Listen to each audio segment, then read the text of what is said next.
पश्चिम, उत्तर, कामठी विधानसभा, हिंगणा विधानसभा व काही आता वेळेवर आलेले आहे पण पूर्व विधानसभा.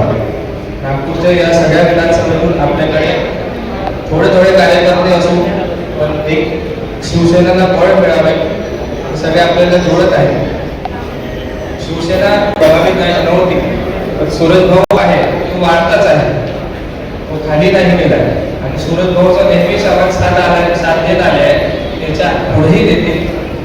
सर्व कार्यकर्ते मनोबल वाढवण्यासाठी सूरज भाऊला मी विनंती करतो एक थोडं आपले मनोबल देत. महाराष्ट्रामध्ये एक युवकांमध्ये प्रचंड लाट निर्माण झालेली आहे. शिंदे साहेबांचं नेतृत्व सर्वसामान्य लोकांनी पाहिलेलं आहे. त्यांच्या मुख्यमंत्र्यांच्या काळामध्ये सर्वसामान्य युवकांना असो, शेतकऱ्यांना असो, शेतमजुरांना असो प्राधान्य देण्याचं काम त्यांनी केलेलं आहे. लाडक्या बहिणीसारखी योजना त्यांनी अस्तित्वात आणलेली आहे. या सर्व गोष्टी पाहिल्यानंतर या ठिकाणी देशामध्ये येण्याचा ओढा त्या प्रमाणावर त्यांनी खरं तर काल निकाल आलेला आहे. निकाल खरं तर शिंदे साहेबांच्या बाजूने म्हणजे तुमच्या सगळ्यांच्या बाजूने लागला आहे. कसा पाहता तुम्ही? निकाल हा आमच्या बाजूनच लागणार होता, कारण कायद्याच्या चौकटीतच आम्ही हा पक्ष प्रवेश त्या ठिकाणी आम्ही केलेला आहे. आम्ही 6 खासदार एकत्ररित्या बसलो, सर्व कायद्याच्या चौकटीमध्ये हा निर्णय आम्ही घेतलेला आहे. त्याच्यामुळं हा निर्णय आम्हाला अपेक्षित आहे.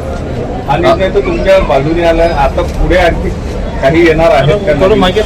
पुढचं तर मी काही सांगू शकणार नाही, कारण मी काही त्या बाकीच्या ह्याच्यात नाही. आम्ही जे मंडळी आलेला आहोत विकासात्मक कामाच्या दृष्टिकोनातून आणि आमच्या मतदारसंघामध्ये जे काही विकासात्मक कामं रखडलेली होती पूर्णत्वास करण्यासाठी, कारण लोकांनी आम्हाला ज्या अपेक्षानं निवडून दिलं होतं, लोकांच्या अपेक्षा सुद्धा होत्या की आपल्या भागाचा विकास झाला.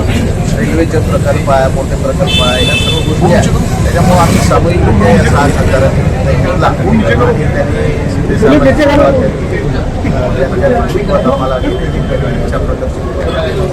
काही आमदारही संपर्कामध्ये आहे, अशा प्रकारच्या चर्चा ज्या आहेत त्या सुरू आहेत. तुमच्या काही संपर्कात आहे काय? नाही, माझ्या काही संपर्क. संजय राऊत यांनी खरं तर शिंदे साहेबांवर दाढीला धरून खरं तर टीका केली आहे. खालच्या पातळीवर जाऊन टीका करताय, कसं पाहता तुम्ही संजय राऊतांनी? तुम्ही तुमच्या जुन्या संजय राऊत साहेबांच्या टीका ह्या रोजच सुरू होत असतात. त्या बाबतीत मी काही जास्त बोलणार नाही, मी फार मोठे आहे.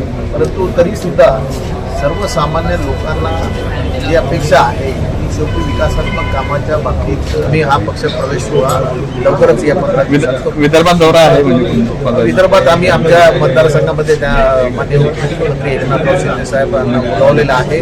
ते जेव्हा वेळ देतील तेव्हा हा पक्ष प्रवेश सोहळा विदर्भातील काही विदर्भात मोठ्या प्रमाणावर माझी आमदार मंडळी आहे. मोठ्या प्रमाणावर लोकांचे फोन मला चालू आहे.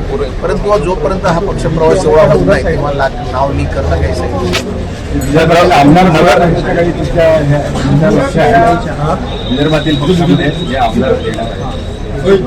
विदर्भातील आमदारांच्या त्याच्यावर काही जबाबदारी. नगरसेवक रमेश म्हात्रे यांचा जामीन नाकारलेला आहे आज हायकोर्टाने डॉक्टर मारहाण प्रकरणात.